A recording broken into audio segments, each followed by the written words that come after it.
I'll jump into buy box again. This is a real big one that people use us for. It's like something that people go, "You guys do buy box? Wow, I need to show. I need to know." Hmm. So at the top here, we can see a snapshot of, this overall summary, right? So we can see the ones that we're winning, the ones we're losing, the ones we're losing to Mm. other sellers, the ones we're losing to Amazon, so on and so forth.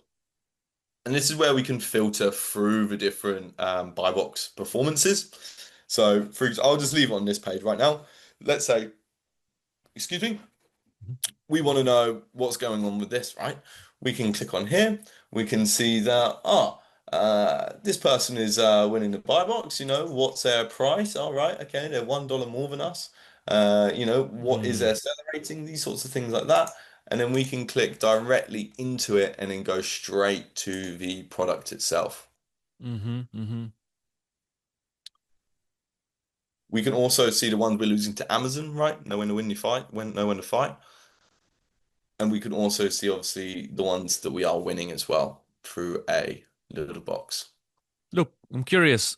In the buy box section, like obviously the buy box is important to all the sellers, private label, online arbitrage, wholesale, and drop shippers or whatnot. But with merchant springs, do you have brands that are like wholesale brands? Because I feel like, with private label, we also care about the buy box, but it's rare that we lose it.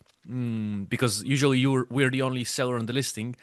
With wholesale sellers, they might have more competition on each listing they're selling on. So I'm just curious, do you have like mostly private labels that are under management or brands that are okay, private label brands, or also there's like sellers that have wholesale model that they're using to sell on Amazon or other marketplaces, and then they can track their buy box here, or even on an arbitrage sellers. I'm just curious, maybe Yeah, no, you're spot on. You're spot on. Like we have very, very big clients, like very, very big clients, and we have, smaller sales as well. There's a piece for everyone, right? Mm. Um, So, and look, there's obviously a lot of people in the world, right, who do resell, who do go Yeah, through continuous buy box to yeah, buy yeah. box, and maybe brands as well, right?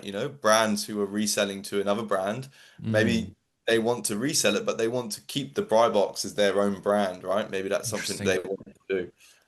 So Mm. a lot of the time, if you're yeah, if you're like a seller and you're selling your own goods, this is probably not something that's going to be really needed for you, but there is a big, big community of people out there who do, sell, your Samsung phones or your Yeah, yeah. other brand, resell it. And this for them is like gold dust. Mm-hmm. I've Mm-hmm. met people who have like four people just doing Mm. this, right?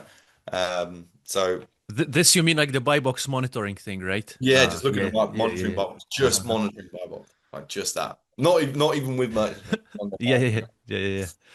So, All right, the buy box people. So okay, cool. Yeah, that's a useful thing, man. Again, because especially for like different examples we gave, like maybe sellers that are constantly on the buy box and they need to know, and they need to monitor the pricing because sometimes there's price drops, so they kind of need to see what's up.